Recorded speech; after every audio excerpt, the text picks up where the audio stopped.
From papyrus scrolls, drums and horns, to mobile phones and 3G networks, the way in which we as human beings communicate with each other is far different from civilizations of the past and will only continue to transform as the drive to push the limits of technology increases. Though we are indeed connected more globally through technological advancement than our ancestors, have we in turn lost some of the most basic human communication skills? Generation C, C standing for connected, collaborative, creative, and communicative, are those born in the new millennium who see technology as part of their birthplace because they have never known a life without it, as opposed to my parents, who were born in the post-World War II baby boom generation, and Generation X to a certain extent, who are still trying to adapt in a rapidly changing world where information, people, and entertainment is either the click of a mouse or the swipe of a finger away. In 1985, 340,000 people in the United States were cell phone subscribers. By 1995, that number ballooned to 33 million. And in 2005 to 207 million. Almost 10 years later, the upward trend in cell phone subscribers in America has increased to 327 million. But not only have the costs, powers, and capabilities of cell phones changed over the last 30 years, how we use, view, and engage with them has also changed. Is this the only way I can get through? Nomophobia, the fear of being without a mobile device, has become a growing trend not just among preteens and adolescents, but for the older crowd as well.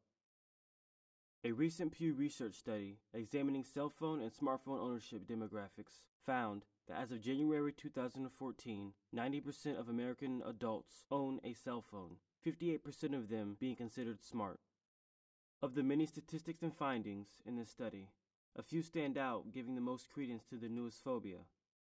67% of cell phone owners admit to checking for alerts, messages, or calls, even when their phone is not ringing or vibrating. 44% of cell phone owners admit to having slept with their phone next to their bed to make sure they did not miss calls, messages, or other updates during the night. And 29% describe their cell phone as something they could not live without. Cell phones have taken the world by storm and have connected us in ways that were unimaginable 100, 50, even 30 years ago. But in turn, they have indeed changed how we interact socially. Walk down a busy street or a crowded college campus, and you might notice more people with faces glued to the screen of their cell phone, rather than engaging with others around them. Something Scott Campbell, Associate Professor of Communication Studies at the University of Michigan, calls telecocooning. Being in the moment and engaged with the current situation in front of us is losing the battle with having the ability to be anywhere you want except in the moment. In this day and age, most, if not all of us, have experienced what is called present absences, which is the individual's presence in a social setting changing regardless of their physical presence. The individual is only half present. As an example, when a cell phone rings, the attention of this individual is drawn away from the current situation, and more times than not, that person will answer that call or text without hesitation, according to research. As a result, the party in which that individual was having a conversation with described this as isolating, insulting, or annoying as their most common feelings towards this experience. The ability we have with our cell phones to be anywhere we want, anytime we want, can not only be problematic in a social setting, but it has also proven to be an issue in areas where it was not before. In classrooms, teachers have not only had to adapt to changing curriculum standards over the years, they've also had to adapt to a changing generation whose lives revolve around their phones. Walk into almost any classroom around America, and you will most likely see a sign or two discouraging the use of a cell phone. Some teachers and professors have even taken it a step further and written strict policies into their course syllabi. How a student performs in class and the amount of cell phone use show a direct correlation. According to a study by Douglas Duncan, Angel Hoekstra, and Bethany Wilcox of the University of Colorado, it was found that students who were regular users of cell phones in class had a negative grade difference of 0.36 plus or minus 0.08 on a 4-point scale. Another finding was that while students claimed on an average they checked their phones only 3 times a class period, observations concluded that the average was closer to 7 times a class period, which not only affects the cell phone user his or herself, but the other students around them who become distracted by the texter, found in a study by Deborah Tyndall and Robert Bolander.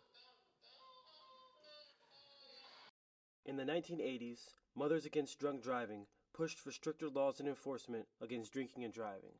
But today, a new war is being waged against texting and driving. Texting and driving is 6 times more dangerous than driving drunk, according to the National Highway Traffic Safety Commission, and has now replaced drinking and driving as the main cause of death and injury to teenage drivers. But once again, this is not solely an epidemic amongst teenagers. 47% of adults also admit to texting and driving, and of the 50 states, only 10 do not have a ban on texting and driving.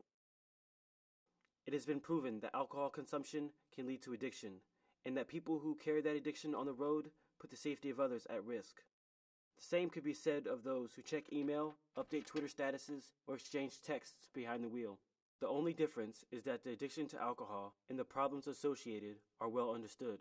Also, the stigma attached to those who drink and drive has become more of a deterrent. Cell-phone addiction has a lot shorter track record in history with drivers. It is also not seen as an addiction, possibly leading more to view the laws against it as another way to control us rather than trying to stop another addictive behavior from harming more on the roads. Although a vast majority of people are active and sometimes overactive users of cell phones, a small minority is on the outside looking in, trying to figure out the people with devices in hand and eyes locked on a screen. A possible explanation to why we are so drawn to our cell phones can be found in the studies done by B.F. Skinner on mice, studies that examined variable rewards. What he observed was that mice reacted more unrestrained when receiving random rewards. Each time one set of mice pushed on the lever, they received a small treat, large treat, or no treat at all. The other set received the same size treat every time and pressed the lever far less compulsively.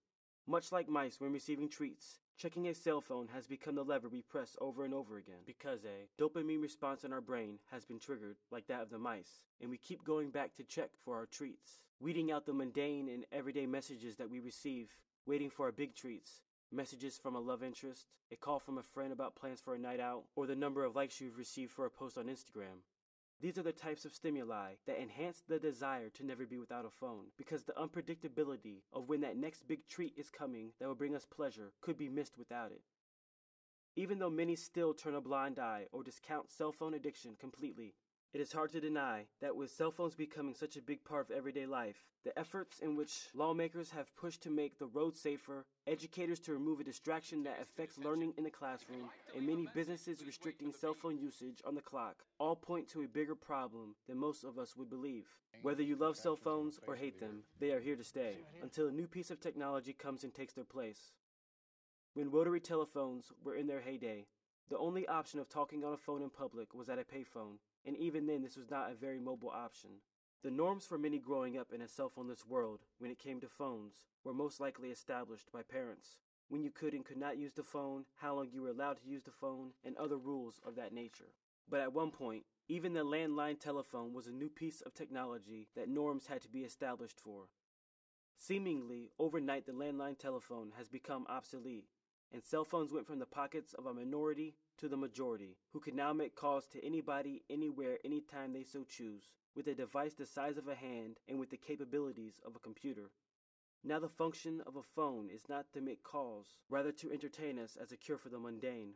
But the problem might not be with the cell phones or their functions, or mobility even, but the lack of a strong and well-established social norm that areas of society are just now trying to create because the change in phone technology and how people are using this technology has changed so rapidly. Society has had to play catch-up in regards to establishing new norms for appropriate cell phone behavior after many of the actions, such as using phones in class, business meetings, or at dinner that were once taboo, have become the norm. There won't be any PSAs this day and age teaching cell phone etiquette, and maybe there should be, because parents are just as addicted to cell phones as their kids. Kids who learn norms through observation and direction of parents. Being without a cell phone in today's world, although probably a lot simpler and more peaceful without always being available at anyone's beck and call, is not the most practical, because this technology has made communication easier, although not always ideal. Stuart Brand said, "Once a new technology rolls over you, if you are not part of the steamroller, you are part of the road." Words that hold true for the 1 billion people around the world who do not own a cell phone, and a third of the world in which does not have access to the internet.